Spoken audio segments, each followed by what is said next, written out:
चला रे है नेबुआ काट के गाड़ दे और 2 झाड़ू मार दे।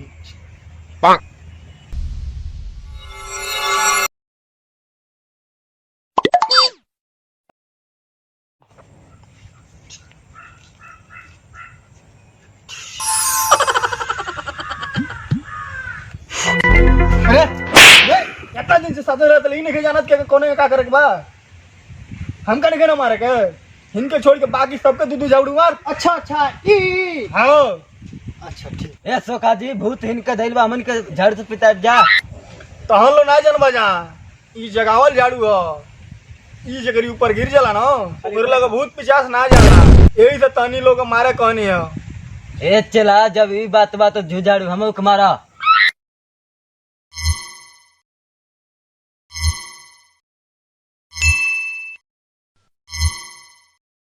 अरे बाप ओह नो ए चला आगे जगह बैठ जाओ।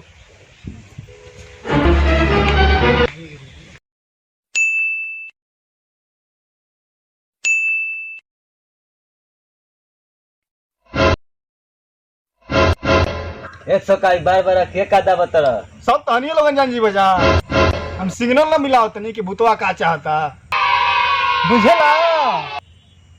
अच्छा ई बात बा मिला ला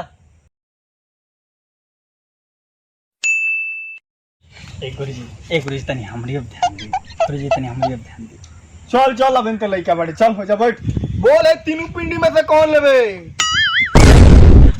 कौन हमके बिचला चाहिए। हमका मालूम रहा कितने बहुत बड़न खिलाड़ी वाले बिजले मंगबे ले ले लौंग ले आ राती के दाब के सूत रहिए अब भी है ना खरखर दोपहरिया में यही चलिए तो सारा भूत झाड़ बोल इतना सामान जब कि और कुछ चाहिए चंगुआ के दही के बार चाहिए। जंतर बनी बेकार ओकरे मूड़ी के बार कहतनी हम रे दूसरे के बार ले ले क्या कर ले ले हमारी चेला के बार ले ले भर मुड़ी बार बेकरा वो तो विदेश गइल बन रे ओकर बार कौन आई जो न करे बारे में बात बा और दूसरे के बारे में बात नहीं खे। चल जब ऐसा बात बा तो ओकर बार हम कुरियर से मंगा देते तो को छोड़ के जाए गए फिर दोपहरिया में जाए के होई ठीक बा जा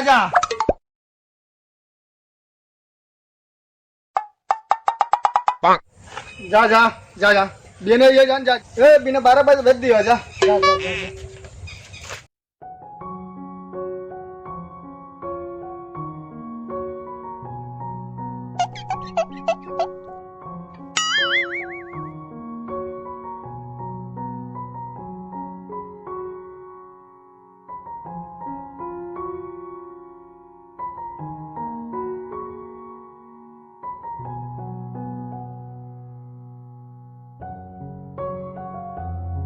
Oh no!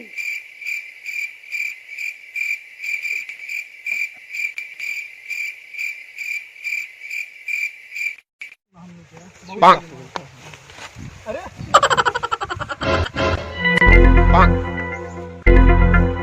के शक रहला ते यही खातिर दोपहरिया बुलात रे बोल का चाहत रे हमको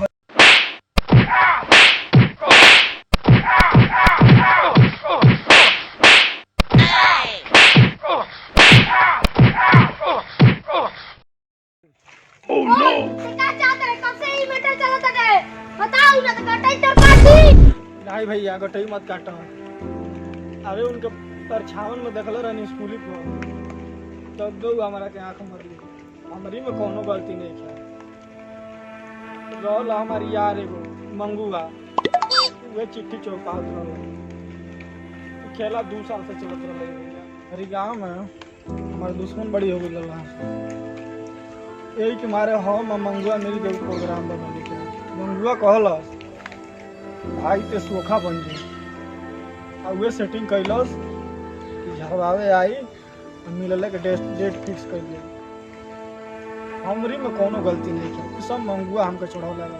112 लगा फोन कर, पुलिस आता है धर के ले नहीं जा। भैया बड़ी बदनामी है बैठ के उठन बैठक कर, गलती हम तर माफ कर देता नहीं।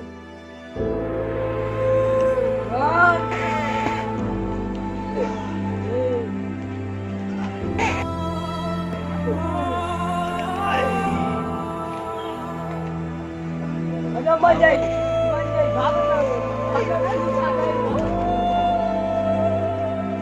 अरे फिर मार देना सो का हो। अरे इज्जत खा रही है। चल चल उठाओ तेरी उठाओ।